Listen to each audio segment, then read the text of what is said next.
If you travel and wheel enough, your dash might look like mine, even for Jeeps apparently.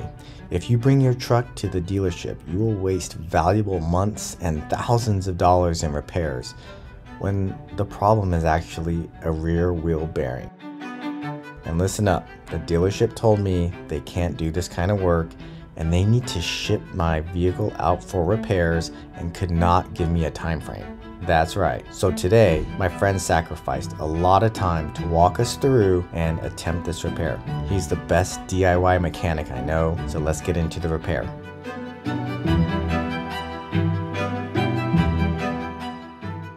Although my dash looked like this and interfered with engaging my electronic 4x4, I was able to drive my truck hundreds of miles without any issues in two-wheel drive and get home. OBD's sensors said various things, including checking the brakes and the brake sensors.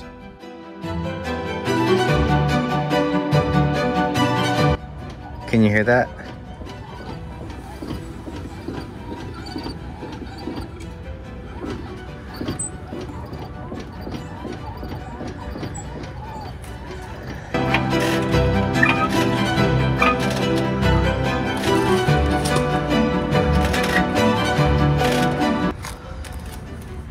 Alright, here's the front driver's side. That's how it should sound. See how it rolls too? It just keeps kind of rolls better.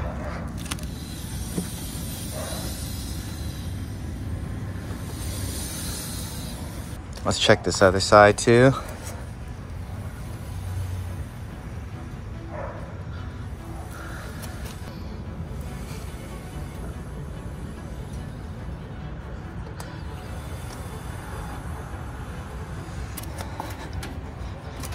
Sounds good, and there's no shake either way.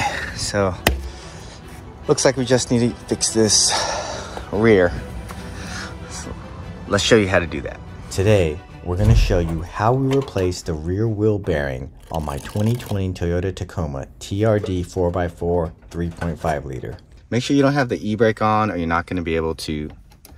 Oh, girl, take off the e-brake.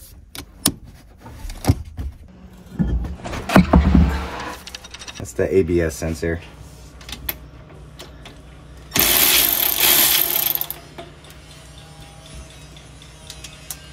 Drop it anyways.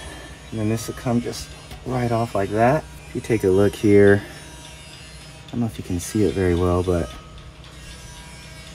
it's kind of got some shimmer to it. It's hard to tell, but see, you cannot see anything inside the hole. There's a lot of dirty fluid in there, so it shouldn't be in there. You should be able to see the ABS cog, which looks like a lot of hash marks on a big metal ring.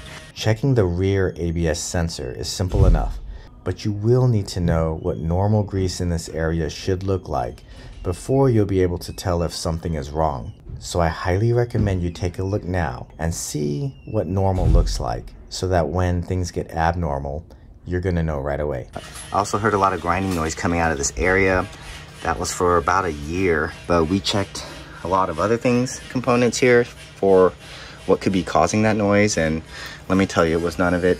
It was this here. So we're gonna go ahead and take this drum brake apart. There's some play here. I don't know if you can see it, but it's kind of like a 3 millimeters, maybe 4. Of movement got here.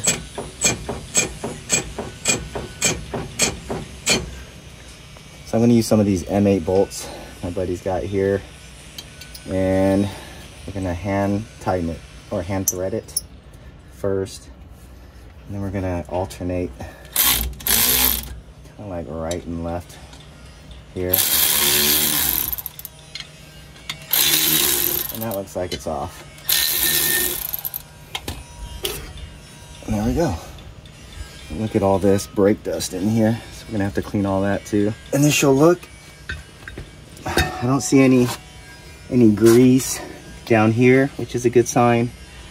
But it is making a lot of noise in the back. But the brake actually looks pretty good still. Always wear the proper PPE, because you don't want one, this stuff getting on your skin, it stains your skin, and it's a toxic chemical actually, and it's very harsh. You'll see in a bit. And you also don't want it to splash back, accidentally hit you in the face, so stay a good distance and cover your face.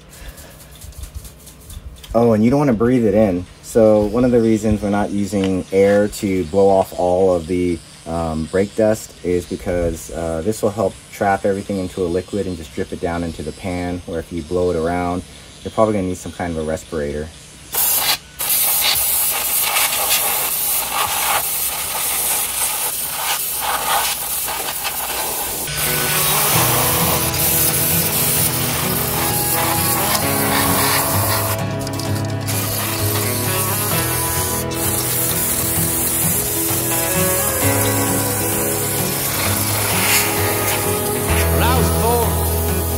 West to the river, Mississippi mud running in my veins. We do have to disconnect this e-brake line, and if you can see here, it actually is that one shiniest spring in the back, and it's going all the way across over here and connecting over here somewhere.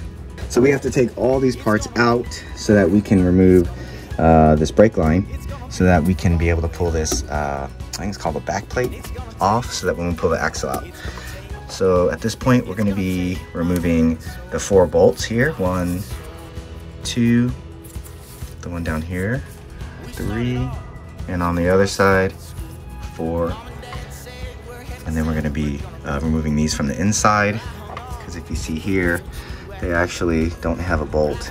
The bolt heads are on the inside of the drum brake. And then we're going to remove this here. We already just removed the sensor, so we'll leave it at that. You want to take a picture of how all this looks. You can see in this model, a lot of it's all color coded. So you can actually, if yours is not, you can go ahead and just use like whiteout or mark it some way.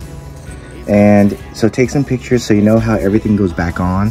The other thing is you never want to do both sides at the same time. That way you can always reference the other side if you need to. If you're a pro, I know you guys got this down, don't need to do that. But for most of us DIYers, this can be very tricky, especially your first time. You can learn it and you'll be very nervous the first time you're actually doing it. So just take that little precaution, take some pictures, and never work on both at the same time.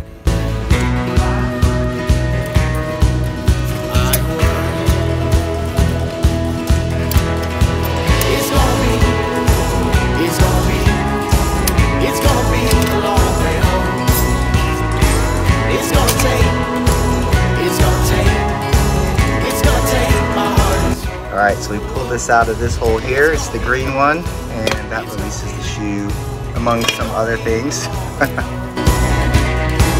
It's gonna take my heart and soul, my heart and soul.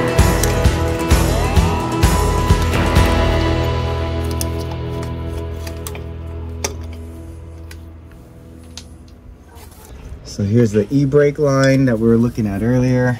Comes out here, and you can see it's attached to the drum, and it's impossible to do this job without removing this.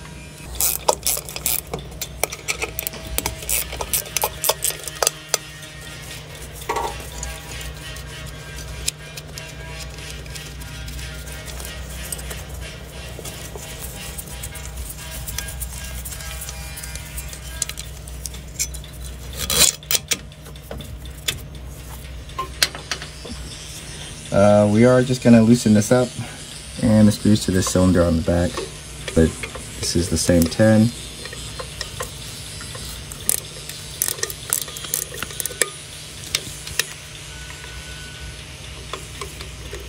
Let's try a socket. On that note, we got a socket, Rich. Yeah.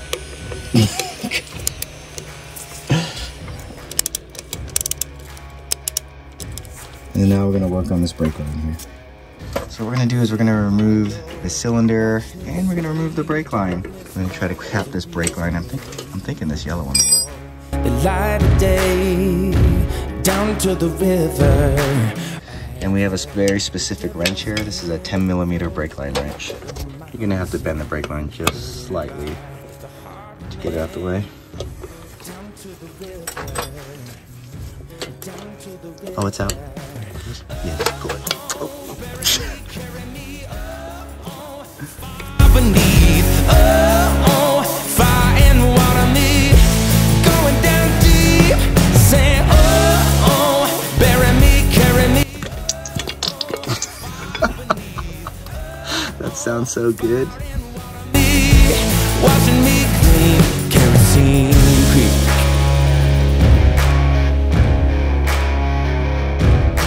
Mama taught me how to live, Daddy taught me how to give. Also, never get any brake fluid on your paint. It will eat up your paint. We're removing these nuts. Here's the first one. Put that off here. There's 4.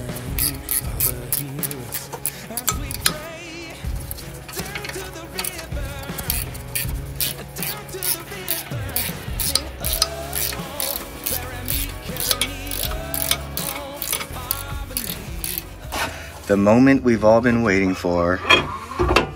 Ooh, that looks nasty. It is not supposed to look like that.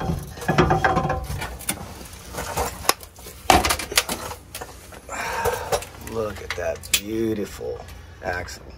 Thank you, Toyota. That's nasty. And there, yeah, this is the back of the bearing. Jeez. All right, let's take a quick look, plug it up, and here's the O-ring. We have a lot of goop in there. I'm not sure what it is, but I don't know, might be clay from the desert. This is just a mess.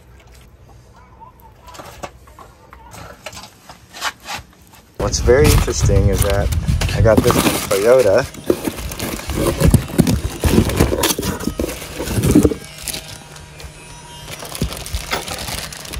And looking at the OEM one, it says that this is a Koyo bearing. And there's the part number there. We're gonna just look at the ZDA.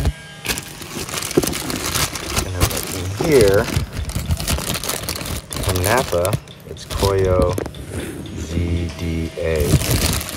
So Napa is giving me on what looks like the same part, a 5-year warranty, where Toyota is only giving me a 1-year warranty. This is the new one. Here's the old one. I just want to show you guys something. Look at this part of the bearing. It just came completely off. And that's this piece right there. The other thing is this, I'm gonna go ahead and take that off.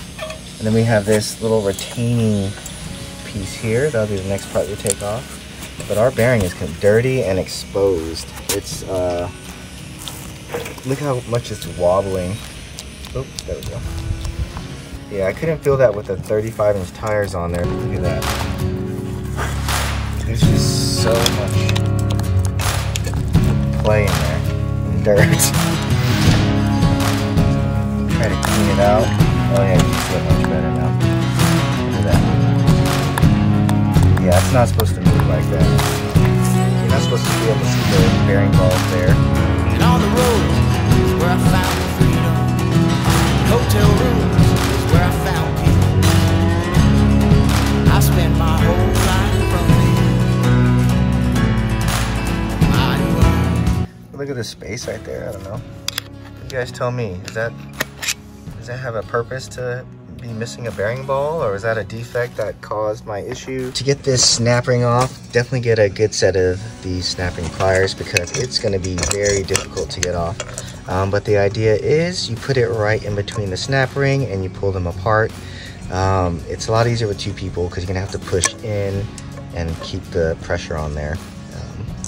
And it's very small, so you're going to have to, well, we're going to work at this, and I will let you guys know once we have it off. The problem we're running into now is this retainer ring is actually sandwiched between this, I don't know what you call this piece here, and the axle. So we need to create some more space in between the two so that we can actually move this. Like, if you can see, we can't even move it. It's not floating in there at all. It's really pressed up against each other. So that's what we're gonna try to do now. We're gonna try to hammer this piece down to create space to remove the split ring.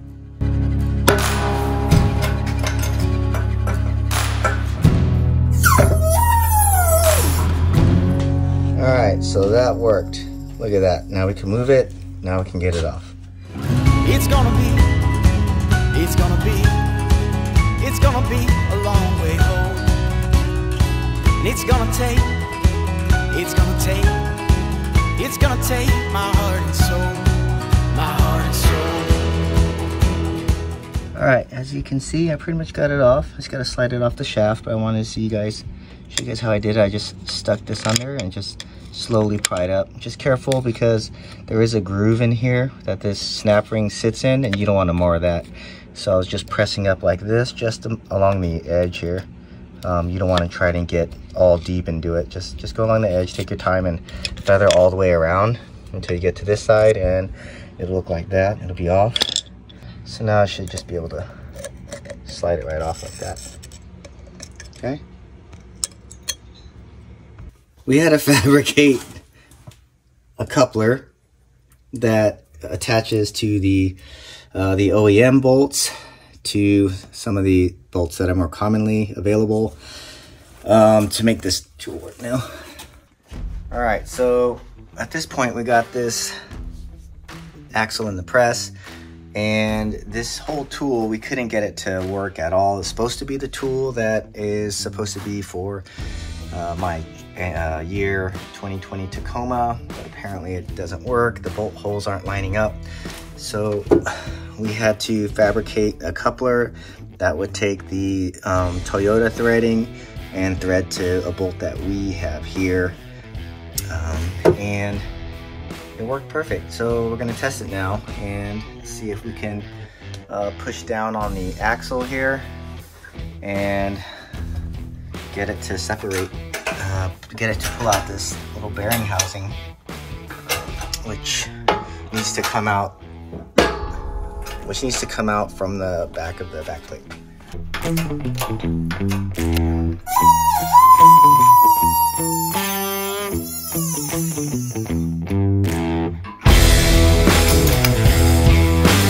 Take a look.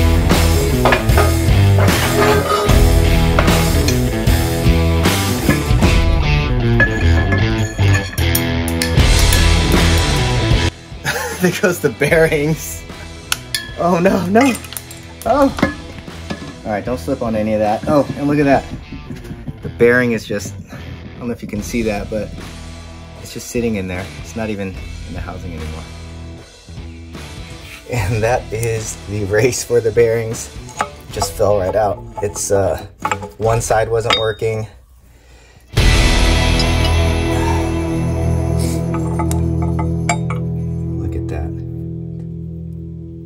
That is just insane. Now we can see straight down. Oh, there's still more bearings in there. We'll get those out nice and easy.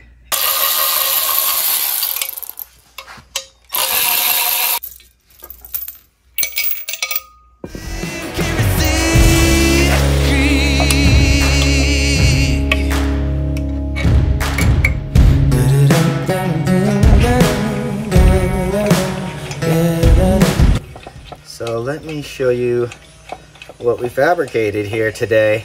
So this is what problem we ran into. This plate mounts there, but if you rotate it, some of the holes will line up, but you'll see none of them all line up. You might get 2 at the most, can't even get 3. This one is the only way it fits on. Even if you reverse it, it doesn't work. So with this on this way, then we try to mount this on, and it only goes on one way. There is no way to put the nut onto the bolt here. So the way we had to get around that is we had these bolts here. So we took this thread pattern, put it on one side, and we put the this bolt pattern on the other side so that we can connect the two. And it gave us this little space. Like, this is metric, but these only came in standard. We kept this threading, and then we drilled out the other side so that it would fit the stud here, or no, what is it called? The bolt. We pretty much strapped this in a vise, drilled through the center, and then threaded the center, and we only went a little bit past halfway, and yeah, it seemed to work out perfectly. The length of bolt that worked really well for this was just a little bit past the center of the, I don't know, the adapter here we made. The reason why this bolt is almost the length of this adapter is because we had to take in consideration the length of the flange and washers we're using. All right, so to remove this bearing housing, we already removed 3 of the bolts here.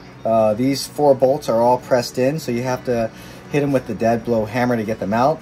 You don't want to use steel because you don't want to risk marring any of your bolts or your nuts here. But you want to make sure you have a nut that's pretty flush with the top of your bolt, and then you just hit it straight out. This one we pretty much got loose so you guys can see, but you just pretty much tap it and it's going to come free. But here's the other side. That's what it looks like. The threads are longitudinal rather than horizontal, so that it's actually pushed in. So this is the last one. This is glory time. Let's see. So it just separates nice and easy, and if your bearings go out, this is what the piece looks like that you need. Your OEM or whatever wheel bearing you get, it's not going to have a stud right here that houses your ABS sensor, so we're going to need to pull it out of here and into there, and we've started it already by double nutting it. And so what you want to do is, let me see if I could do this right here. Oh, all right, that's already tight. So we get it nice and tight against each other, and then you take the bottom one and you can actually I should do it like this so you guys can see. You can start backing it out like that, and now you just retrieve the stud, and then you can mount it on your new bearing housing. So we loosened it with the bottom one, and now we're going to tighten it with the top one. I know I should probably be wearing gloves.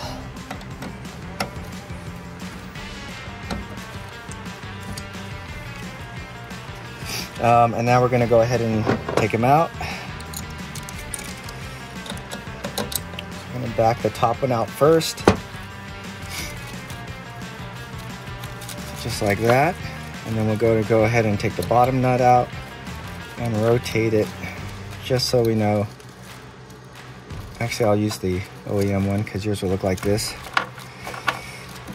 Just so we don't lose it. And now it's ready to go. I just wanted to mention that when you're putting this bearing housing on, you want to make sure you have it correctly. So if this is the area that's holding your cylinder, you want it to be facing backwards just like you did, because you could mount this completely wrong. You're going to have to redo everything facing backwards like it should be, so that we could mount the sensor, ABS sensor here. We're going to hammer these studs back in, and we chose to use Loctite, not necessary, but we had some, so we're going to use it. And now we're going to switch to the metal hammer here. This is kind of how we have it set up, using a socket, and we're going to take everything from me and bring it home. It's because I am just a wandering man. So we're going to go ahead and get all 4 of them all the way in now. Technically, the new bearing is on. We just have to now get it back on the track. Oh, it's so good. Look at that. Oh my gosh. Wipe it down.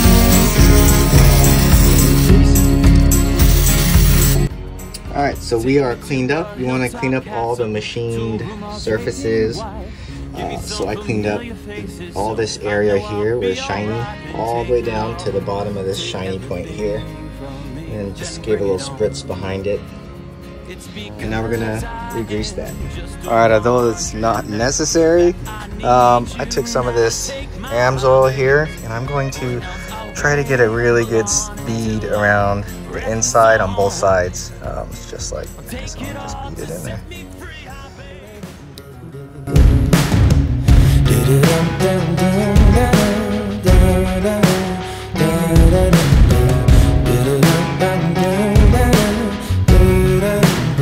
Alright, so we saw this piece here.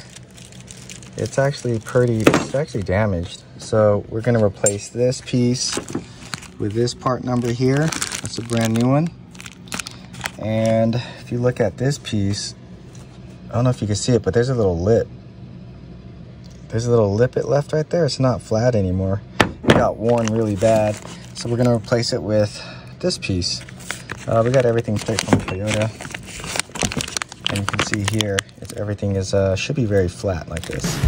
Oh, oh, bury me, carry me, oh, oh, far beneath, oh, oh, fire and water me, going down deep, sing, oh, oh, bury me, carry me, oh, oh, far beneath, oh, oh, fire and water me, watching me clean.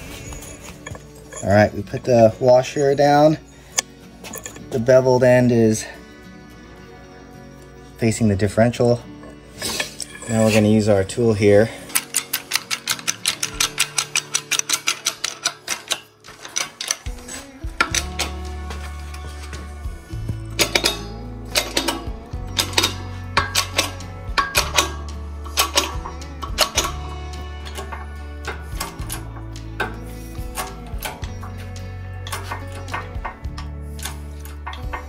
Alright, so now we're trying this method. We didn't have the right tool, so we're trying to make it work, but we found this little sleeve.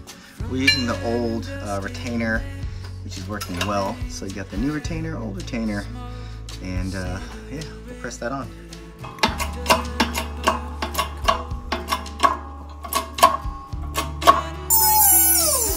Alright, we're going to check to see if we can fit the ring clamp in there, and if we can, we'll be happy. I mean, once you press, it's hard to get it back out, so just take your time. But we pressed it so that now this fits in there. So we're gonna go ahead and get that on. And we didn't press it any more than we needed, so it turned out perfect. It got a little tedious where we're doing just 1 or 2 pumps, but we got it figured out, and we're very happy with that. So take your time on this part.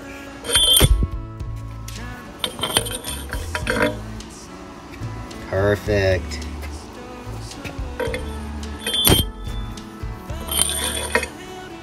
Use whatever you have to get this outer seal out. Before I started school, Mom and Dad said we're headed south, we're gonna move. Well, I hung on for a year or 2 after, but I forgot the house and trail ridge road. I spent my whole life. Alright, so make sure the cupped end faces forward. And then to help me get this on, I'm going to use this insertion tool.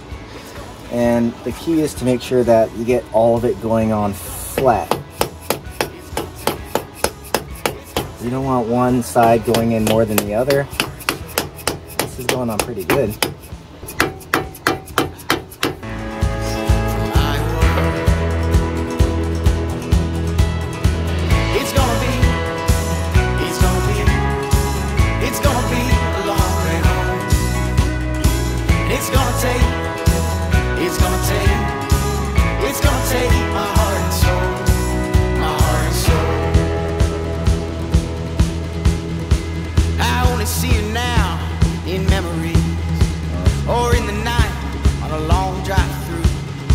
Someday I'll put off the road somewhere near East Des Moines, and I'll find that little church where my family filled the pew. I spend my whole life running from Iowa. It's gonna be a long way home. It's gonna take. So when we put this in, don't hit this seal you just put on. Just let it ride right in the center.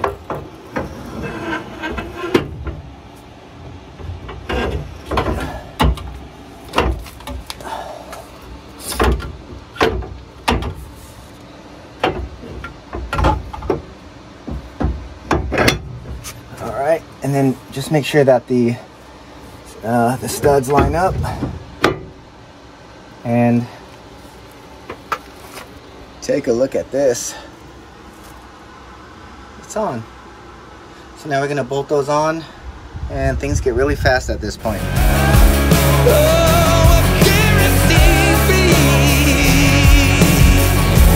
Down to the river. You always wanna do hand tight first.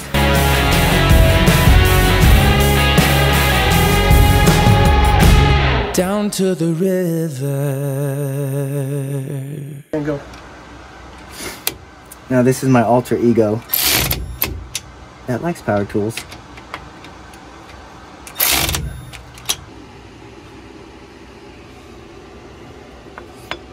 Alright, to help this ABS sensor be more waterproof, I'm just going to put a little grease on it. There we go. I'm going to get it kind of everywhere. Oops, sorry, it's hard to record one hand, but you get the idea. I'm going to go all the way around, and the sensor is nice and cleaned off.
One of the tricks is you loosen, oops, going the wrong way there. You loosen up the cylinder there so you can have some more play at the bottom. There we go.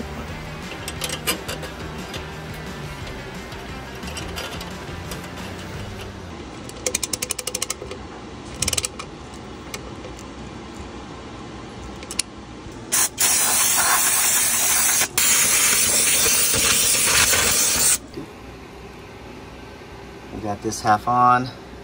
Just follow the steps you did in the beginning. Get it back on. All right, we finally got this all put together. Without the right tools, man, it's just taking all day.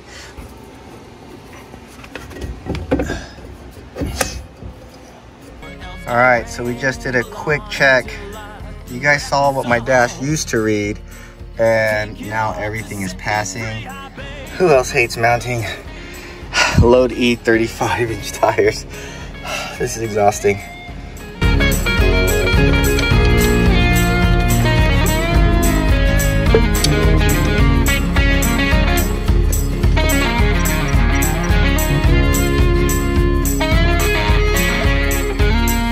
Take me to a state of mind where kings are pouring.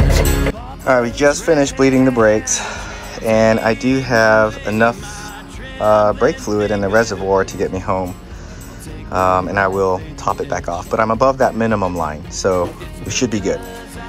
And that's it. We are completely done now. I am not. I got to top off the reservoir. Big shout out to my buddy for helping me out, making this happen, especially with no proper tools. If you know a tool that works for this, let me know. I need to know.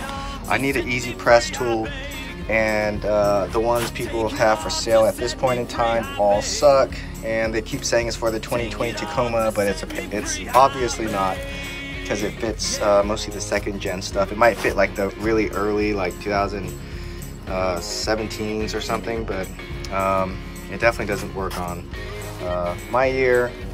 So yeah, any help would be great there. Okay, one last thing. I am told we need to refill that diff fluid, because one, it's bad, but two, it's also low at this point.